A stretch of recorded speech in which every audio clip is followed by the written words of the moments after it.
3, 2, 1. Hai my dearisti, ketemu lagi. Jangan lupa subscribe, like, dan lonceng. Thank you. Kita ketemu lagi. Terima kasih yang masih tetap setia di channel YouTubeku ini. Semoga semuanya tetap sehat. Oke, kita lanjut. Aku si pelakor, sekarang bagian ke-39. Vita dan Sarah menjadi lebih saling terbuka. Vita pun lebih ceria. Terkadang Vita sudah mau bersenandung. Para dokter pun ikut senang dan sudah mengizinkan Vita untuk pulang. Sarah juga menjadi lega. Dia bisa kembali ke Jakarta. Kerjaannya sudah banyak terbengkalai. Vita yang mulai ceria itu hanya pada Sarah. Saat ada Rio dan anak-anaknya datang, Vita kembali jadi seperti orang yang tidak waras. Tidak berbicara, tidak ngomong, mukanya pun datar. Dan terkadang masih suka ngamuk. Di tengah malam, di malam terakhir di rumah sakit, Vita menjatuhkan selimut pada Sarah yang sedang tidur di tikar di bawah tempat tidur Vita. Kalau ada yang ingin dia bicarakan atau dia menginginkan sesuatu, meminta sesuatu, Vita akan menjatuhkan selimutnya. Itu bentuk komunikasi dari Vita pada Sarah. Sarah berdiri dan menaruh selimut itu kembali pada Vita. Vita menggenggam tangan Sarah. Nanti tolong jaga Rio dan Lia. Kalau nanti Lia nikah, kamu harus urus dia seperti kamu urus Rama, kata Vita dengan suara yang sangat pelan dengan raut muka yang sedih. Tidak, Fit, kamu yang harus sembuh, itu tugasmu. Menjaga suami dan anakmu itu tugasmu, bukan tugasku. Aku gak mau, kata Sarah. Vita meresponnya dengan menggeleng dan Ayo kita tidur lagi ya, tinggal menghitung jam kok. Kamu pulang, aku juga balik ke Jakarta. Setelah ini, semoga kita tidak bertemu lagi ya Fit. Tapi kamu harus sembuh, kamu janji kepadaku ya, kamu harus sembuh, menjadi sehat, menjadi bahagia. Kalau kamu masuk rumah sakit lagi, aku gak bakalan pernah datang lagi, Fit, kata Sarah sambil menyelimuti Vita. Rio, suara Vita menggantung lagi. Kenapa Rio? Tanya Sarah. Kamu dan Rio, Vita terhenti lagi. Tidak ada lagi Rio dan aku, Fit. Sekalipun kamu rela, aku yang gak mau. Sekali lagi, aku minta maaf kalau aku menyakitimu. Kehadiranku membuatmu terluka, membuatmu sakit hati. Aku minta maaf, tapi aku gak bisa menjanjikan, gak bisa menjamin apa-apa kalau Rio itu gak bakalan ada perempuan lain lagi. Aku gak bisa menjamin itu, Fit. Aku sudah usai, perangku udah selesai. Sekarang tinggal pertempuranmu, peperanganmu, kamu bisa menang atau tidak. Tapi sekarang itu tidak terlalu penting. Yang penting kamu harus sembuh dulu, harus sehat. Lakukan segala keinginanmu, Fit. Kamu pasti bisa lagi, kata Sarah. Vita menangis. Maaf, suara Vita pelan. Maaf, untuk apa? Tanya Sarah. Vita terdiam. Udah, ayo kita tidur yuk. Sarah membelai pipi dan mengusap rambut Vita, lalu kembali berbaring di lantai yang dingin. Rio tidak datang menjemput Vita, tidak datang juga ke rumah sakit. Sarah lah yang menandatangani surat jalan Vita. Sarah juga yang membayar sisa administrasi rumah sakit Vita. Saat Sarah menelpon kantor Rio, ternyata Rio tak berada di kantor. Seperti biasa, Rio hanya absen lalu pergi lagi dengan alasan ke rumah sakit. Itu kata karyawan Rio yang menerima telepon Sarah. Terpaksa, Sarah membawa Vita pulang dengan mobil online. Setelah Vita dan Lia masuk rumah, Sarah pamit karena mobil yang sama menunggu Sarah. Tentu saja Sarah menyuruh mobil itu menunggu karena Sarah dengan koper-kopernya. Dari Jakarta Sarah hanya berada di rumah sakit. Jadi kopernya juga ada di rumah sakit. Dan sekarang Sarah harus mencari hotel untuk istirahat. Rasa capeknya, rasa lelahnya benar-benar baru terasa. Rasa letihnya benar-benar membuat Sarah tertidur. Apalagi Sarah merasakan empuknya kasur di hotel. Selama di rumah sakit, Sarah tidur beralaskan tikar di lantai yang dingin. Sarah tertidur sangat nyenyak, tidak mendengar telepon-telepon dari Rio. Dan saat mereka bertemu malam itu, Rio menuduh Sarah selingkuh, nginap di hotel dengan laki-laki lain. Karena Sarah tidak memberitahu di mana hotel tempat dia nginap. Mulai sekarang, kamu harus pulang rumah, Yok. Gak boleh lagi nginap denganku di hotel, kata Sarah saat mereka makan malam itu. Sarah tidak mempedulikan tuduhan-tuduhan Rio. Aku nginap denganmu di hotel, Vita juga udah tahu kok. Jadi apalagi yang harus disembunyikan, kata Rio dan meminta Sarah untuk memberitahu tempat hotel Sarah nginap. Yok, aku tahu kamu gak akan berhenti main perempuan. Aku gak punya hak melarang seperti selama ini. Tapi itu bukan aku. Gak ada aku lagi. Aku gak mau melanjutkan apapun. Sarah dan Rio udah selesai, kata Sarah tegas. Ra, bukannya kamu bilang kita berdua tetap bersama asal Vita sehat, kata Rio meraih tangan Sarah. Iya, aku memang ngomong begitu. Tapi itu supaya kamu dan anak-anakmu itu bisa menjaga dan merawat Vita. Tapi ternyata tidak. Kalian asik dengan dunia kalian sendiri. Kamu bahkan malu mengakui Vita di kantormu. Orang-orang kantormu hanya mengetahui aku istrimu. Mereka sama sekali tidak tahu tentang Vita. Setelah aku membuka, baru mereka tahu. Karena kamu malu kan? Kamu gak nyadar, Yok. Dari dulu kamu sering mempermainkan perempuan. Kamu bisa mendapatkan perempuan yang cantik-cantik, yang muda, dan yang seksi-seksi. Tapi Tuhan memberikanmu satu istri yang sah. Vita, istri yang sah. Istri yang kamu bilang sakit jiwa, gak waras, yang kamu malu akuin. Apa kamu gak nyadar kalau itu karma untukmu? Kata-kata Sarah membuat Rio emosi dan marah. Vita itu urusanku, kamu gak usah masuk campur urusan keluargaku, kata Rio. Wow, gak usah masuk campur? Terus? Aku yang jagain Vita, bukan kamu, bukan anakmu. Aku yang cebok-cebokin dia, Yok, bukan kamu, bukan anak-anakmu. Kamu bilang, aku gak boleh masuk campur? Itu bukan urusanku? Lalu ngapain kamu manggil aku ke sini? Kamu di mana selama ini? Aku memang orang lain, tapi aku yang mencebok-cebok Vita, Yok. Benar, aku orang lain. Kamu itu pemilik Vita, kamu yang menidurinya, dan mungkin kamu yang menjilati vaginanya menggunakannya. Tapi aku yakin kamu tidak pernah merawatnya, apalagi mencebok-cebok vagina itu, Yok. Aku yang orang lain ini yang melakukannya, bukan kamu, Yok. Sarah emosi dan menangis.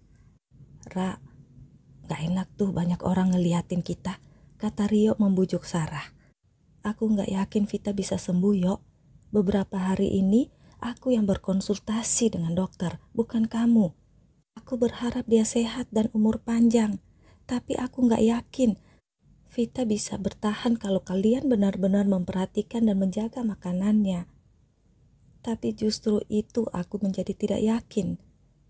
Justru feelingku kau akan membunuhnya pelan-pelan dengan makanan itu, Yok, kata Sarah dan Rio emosi. Rio marah lagi. Jaga bicaramu, Ra, kata Rio membanting sendok makannya ke piring. Orang-orang pun semakin memperhatikan mereka berdua. Tidak ada yang harus kujaga lagi, Yok. Vita bukan apa-apaku kok, bukan tanggung jawabku. Aku gak mau peduli lagi apapun yang kalian lakukan. Itu bukan urusanku. Vita tanggung jawab kamu dan anak-anakmu. Tapi justru itu aku meragukan kalian, kata Sarah lagi. Ra, kita bicarakan tentang kita berdua saja ya. Gak usah sangkut-sangkutin dengan orang lain. Gak usah sangkutin dengan Vita atau siapapun, kata Rio kembali membujuk Sarah. Kita berdua, manis sekali. Semua seperti Vita dan kamu berdua. Kamu dengan wanita lain berdua. Dengan lain lagi dan dengan lain lagi berdua. Dan mereka memang gak ada kaitan denganku. Begitu kan maksudmu, Yok? Kata Sarah pelan tapi sinis. Ra, aku janji cuma kamu. Rio kembali meraih tangan Sarah. "Aku mau tanya sesuatu," kata Sarah. "Apa?" tanya Rio. "Beberapa hari ini kamu kemana?" tanya Sarah. "Kantor lah, kemana lagi? Aku itu cuman dari rumah ke kantor, kantor rumah, begitu terus, mau kemana lagi?" kata Rio. "Bukannya kamu cuma absen lalu pergi, bilang ke rumah sakit. Tapi aku kan di rumah sakit, jadi aku tahu kamu gak ke rumah sakit," kata Sarah menatap Rio. "Kamu mata-matai aku, cari-cari tahu tentang aku ya, Ra?" Rio kembali emosi. "Cari tahu kamu untuk apa? Kamu gak pulang-pulang aja aku gak pernah larang, iya kan? Tapi waktu aku telepon kantormu karena dokter nunggu, kamu gak ada. Aku telepon kantormu karena aku telepon ke handphonemu gak diangkat-angkat, gak aktif malah. Aku juga telepon kantormu karena kamu yang harus tanda tangan administrasi rumah sakit. Tapi jawaban karyawanmu itu tetap sama. Kamu hanya absen, lalu kamu pergi karena ada urusan di rumah sakit. Saat Vita pulang kamu gak ke rumah sakit, bukan karena kamu menghindar supaya gak bayar sisa administrasi rumah sakit Vita kan? Tapi kamu ke tempat lain setiap hari, ke tempat lain," kata Sarah lagi. "Ra, jawab jujur aja yo, kan udah janji." "Aku gak akan marah, gak ada hak untuk itu, cuma aku berhak tahu. Aku capek ngurus istrimu, sementara kamu gak tahu ngapain. Jadi aku berhak tahu," kata Sarah datar jauh dari emosi. Rio terdiam. "Ada perempuan lain lagi?" tanya Sarah. Rio masih diam. "Kamu diam, berarti itu betul. Itu bukan urusanku. Tapi ke depannya nanti yo butuh biaya besar untuk Vita. Kamu dengan perempuan lain butuh uang juga kan? Bahkan mungkin bisa lebih besar dari Vita. Kamu udah pikirkan itu?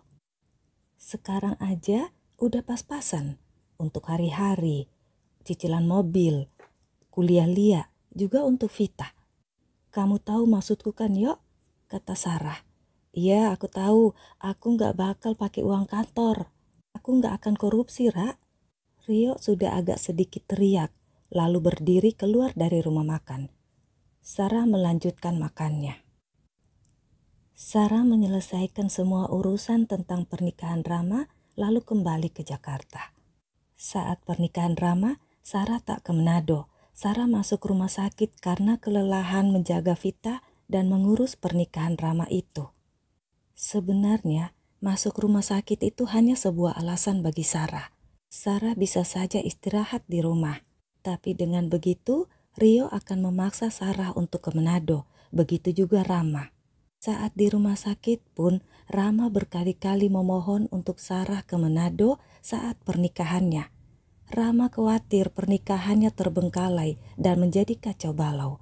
Sarah tahu pesta pernikahan itu tidak akan mengalami masalah karena Sarah tetap memantaunya dan Sarah sudah mempersiapkan semuanya. Rio dan Rama meminta dengan sangat supaya Sarah ke Manado, bukan karena takut atau khawatir pernikahan itu tidak akan lancar, tapi karena Rio dan Rama tidak menginginkan Vita yang duduk di pelaminan saat resepsi pernikahan Rama itu. Dua orang itu khawatir kalau Vita nanti akan kambuh dan ngamuk-ngamuk saat pesta pernikahan. Tapi Sarah sudah bertekad, karena itu bukan urusan Sarah, bukan masalah Sarah. Itu sudah niat Sarah, bahwa Vita lah yang akan duduk di pelaminan mendampingi Rio. Semuanya sudah pada tempatnya. Dan terbukti pestanya berjalan dengan lancar. Vita juga senang, dia tidak ngamuk-ngamuk seperti janjinya pada Sarah. Sarah pun tidak pernah masuk campur apapun lagi, walaupun Rio meminta saat Vita masuk rumah sakit lagi yang ketiga kali. Begitu juga saat Vita masuk rumah sakit yang keempat kali, Sarah gak mau ke Manado. Sarah mengikuti kata Rio, bahwa Sarah jangan masuk campur, bukan urusan Sarah. Iya kan? Sekalipun Sarah tidak masuk campur dan tidak ingin mengetahui apapun tentang Rio, tapi ada saja yang melapor pada Sarah, begitu juga orang kantor Rio. Sarah tetap mendapatkan informasi sepak terjang Rio. Selang beberapa bulan kemudian, Sarah menerima kiriman data keuangan dari kantor Rio. Pesan yang masuk di WhatsApp Sarah memaksa Sarah untuk memeriksa data keuangan yang diterimanya itu. Sarah juga membuka kembali file data keuangan yang dulu Sarah buat atas permintaan Rio. Sarah memberi tanda pada jumlah yang agak janggal. Sarah menarik napas. Rio tak bisa didiamkan lagi. Lalu Sarah memesan tiket untuk ke Manado. Rio kaget melihat Sarah muncul di kantornya dan langsung memeluk Sarah. "Aku senang banget, Ra," kata Rio tetap memeluk Sarah. "Apa Rio benar-benar senang aku datang?" pikir Sarah. "Ini kejutan, Ra. Aku senang sekali," kata Rio lagi. "Oh ya, benar kamu senang? Gak takut mengganggumu dengan wanitamu?" tanya Sarah. "Wanita apa? Sembarangan. Aku gak ada wanita lain," ujar Rio masih dengan senyum. "Iya, aku percaya. Aku percaya padamu kok," kata Sarah yang membuat Rio ngakak. "Yuk, aku lapar nih. Kita makan siang sekarang yuk," kata Sarah. Seketika mimik Rio berubah, tak tersenyum lagi. "Kenapa? Kamu ada janji lain?" "Ya udah, aku bisa makan kok sama Vina sama Davi," kata Sarah. "Iya, sebenarnya aku ada janji sih dengan relasi, tapi itu bisa diatur lah. Ayo, gak boleh kamu pergi sama Davi," kata Rio lagi. "Yuk, kamu beli mobil lagi?" tanya Sarah. Nih orang, semua dia tahu. Pasti banyak mata-matamu tuh di kantorku," kata Rio tertawa. "Aku kan paranormal, ingat? Bahkan aku tahu siapa wanitamu yang semestinya sekarang janjian makan siang denganmu," kata Sarah. Tawa Rio hilang. "Jangan bikin suasana jadi gak enak, Ra. Aku benar-benar senang kamu ada denganku saat ini. Siapapun yang janjian denganku itu tidak penting lagi," kata Rio membelai rambut Sarah. Sarah tersenyum. Kalau Sarah tidak mengenal Rio, pasti Sarah akan percaya Rio tulus. Tapi yang sangat Sarah tahu adalah kebulusan Rio, bukan tulus. "Kita mampir di satu tempat dulu ya, Ra. Ada keperluan tapi gak lama kok," kata Rio. "Silakan Bapak GM yang terhormat. Aku gak buru-buru kok," kata Sarah. Dan mereka mampir di sebuah gedung kantor. Rio turun dan menyuruh Sarah untuk menunggu di mobil. Gak boleh kemana-mana, menunggu di mobil. Menyuruh Sarah untuk tetap berada di mobil, gak boleh kemana-mana, adalah salah satu bukti bahwa ada sesuatu yang disembunyikan oleh Rio. Feeling Sarah menjadi tidak enak. Sarah memang tidak ingin kemana-mana, tapi karena agak lama, Sarah turun dari mobil. Dan saat Sarah ingin membuka pintu mobil, Sarah melihat ada kertas di laci pintu mobil itu. Sarah mengambilnya. Sarah belajar. Dari dulu-dulu, barang-barang kecil itu jadi bukti kehadiran wanita-wanita lain dan tidak bisa disangkal oleh Rio.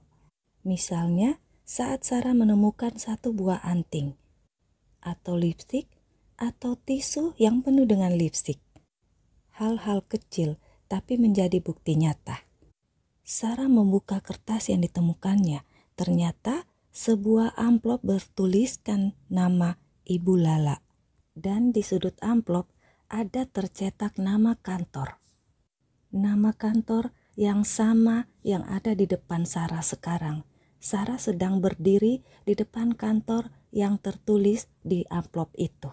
Mengikuti instingnya, Sarah berjalan ke dalam kantor itu dan bertanya pada security dengan menyebut nama Ibu Lala.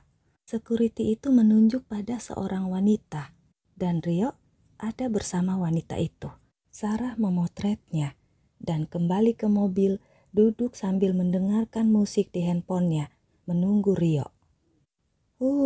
Sorry say, menunggu lama.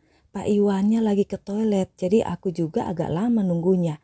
Kita makan di mana nih, Ra? Tanya Rio saat masuk mobil. "Pak Iwan?"